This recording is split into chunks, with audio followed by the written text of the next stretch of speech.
எம்மா இடம் ஒண்ணு விலைக்கு வருதுன்னு சொன்னோம்ல, அத பத்தி தான். இடத்த பத்தி பேசுறதுக்கா? அப்ப இரு, என் மருமகளை கூப்பிடுதேன். இருக்கட்டுமா, நம்ம முதல்ல பேசி முடிச்சுடுவோம். ஏல மக்களே, என்னதான் இருந்தாலும் உனக்கு இப்ப கல்யாணம் ஆயாச்சு. கல்யாணம் ஆன பிறகு உன் பொண்டாட்டிக்கு தெரியாம எந்த விஷயத்தையும் நம்ம வீட்ல பண்ணக்கூடாது. இரு, அவளை கூப்பிடுறேன். ஆமாண்ணே, அன்னைக்கு தெரியாம நம்ம வீட்ல எந்த விஷயத்தையும் நீ பண்ணக்கூடாது. முதல்ல அத புரிஞ்சுக்கோ. மருமகளே, சின்ன பொண்ணு, ஒரு இடம் ஒண்ணு விலைக்கு வருது. அத வாங்குறதுக்கு பணம் கொஞ்சம் தட்டுப்பாடா இருக்கு. நம்ம சொந்தக்காரங்க ஒரு 4-5 பேர்கிட்ட கொஞ்சம் பணம் கைமாத்தா வாங்கிக்கிட்டோம்னா புறவு கொடுத்துக்கலாம்ல திருப்பி.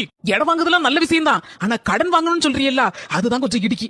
நம்ம சொந்தக்காரங்கிட்ட கடன் வாங்கணும்னு வச்சுக்கோங்களேன், அவங்க நினைப்பாங்க இவங்க திருப்பி தருவாங்களோ தர மாட்டாங்களோ அப்படின்னு அவங்களுக்குள்ளே ஒரு சின்ன பயம் இருக்கும். கடனை வாங்கிட்டு திருப்பி கொடுக்க முன்னால நம்ம வீட்டுக்கு ஏதாவது ஒரு தேவையான பொருள் வாங்குதோன்னு வச்சுக்கிடுங்க, நமக்கே மனசுக்கு ஒரு மாதிரி இருக்கும். கடன் கொடுக்காம இந்த பொருள் எல்லாம் வாங்குதோமே அப்படின்னு ஒரு சங்கடமா இருக்கும். அப்ப என்னதான் செய்யணுங்க? என்கிட்ட நகை இருக்கலாங்க, அதை அட வச்சு இடத்த வாங்கிடலாம். அதுக்கப்புறம் நம்ம கொஞ்சம் கொஞ்சமா முடிஞ்ச வரைக்கும் அப்படியே நகையும் திருப்பிடலாம். போறவு சொந்தக்காரங்கிட்ட கடன் வாங்கினா கடன் அன்பை முறிச்சிருங்க. அதனாலதான் சொல்றேன், என் மருமக சொன்னா எப்பவுமே கரெக்டா தான் இருக்கும்.